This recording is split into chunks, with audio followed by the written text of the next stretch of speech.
It is a marketing ploy. It is a marketing ploy by Sony. There's no way. I refuse to believe that a trailer leaked again. There is no fucking way. Now, did I watch this leak trailer? Yeah, I did. I watched the fucking pixelated corner of the screen that allegedly leaked, okay? That it was mainly audio, I'm being honest. And this is definitely more of a trailer, if that makes sense, you know, because the first one was a teaser. So obviously spoilers, right? I think that's pretty clear. From what I heard, this trailer is more like Bruce Banner based or whatever. Like, you kind of get to see what his role is a lot more. Peter asking him if there's a way to control like the good aspects, but, you know, kind of ignore like the bad aspects. That's his main conversation with Bruce at the university. But they also tease Savage Hulk in this trailer, which is pretty cool, bro. We knew he was in this movie as Savage Hulk from the toy leaks and many other leaks too. But it's just kind of cool that they're just going to straight up say it in the trailer. Also, one thing that is kind of crazy is Marissa Tomei is back in the movie in like a flashback sequence. I am 99% sure that's what it was. And many people are saying it's most likely right after she found out Peter's identity, because she's talking about responsibility, this and that. It's not the line with great power comes great responsibility, but it is like, you know, just talking about responsibility in general. And if they're willing to do flashbacks to Aunt May stuff, you know,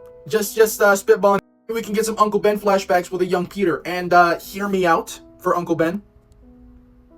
Am I cooking? Listen, there was the whole thing of like wanting Tobey Maguire to play Uncle Ben or whatever, and then when like Tobey actually comes in, and then Peter's like, oh my god, Uncle Ben, you're alive. Literally the Flash TV show. Now we have another Spider-Man actor that is, you know, kind of up there in age that would actually fit very well, and I'm pretty sure Nicolas Cage and Marissa Tomei are like the same age. So yeah, I think this kind of cooks. This would look be kind of fire. It also seems that we're gonna like kind of get more hints of like who Sadie Sink is playing. Like we get like more clearly like lines from her character. She's playing Jean. I've been saying this for a long time. She's playing Jean Grey. Anyone that's denying it, like wait till July. I know she's playing Jean, bro. Like, come on. I also got the vibe from like what I heard in that leak trailer, because again, I barely saw shit. It was mainly here. Is that Frank Castle probably is not going to have a large role. He's probably going to have just like a smaller role. And honestly, I feel like the structure of this film overall, and just hear me out, might be similar to like Superman in the sense where it's like exploring the week in the life of Superman. I feel like it's going to be the same thing with Spider-Man here. A bunch of side quests that are all connected and then like end off in the climax. Today he has a run-in with the Punisher. Another day he's fighting the Hand in a fucking prison and duking it out with Scorpion. And then eventually all of these are like they end up like being connected somehow.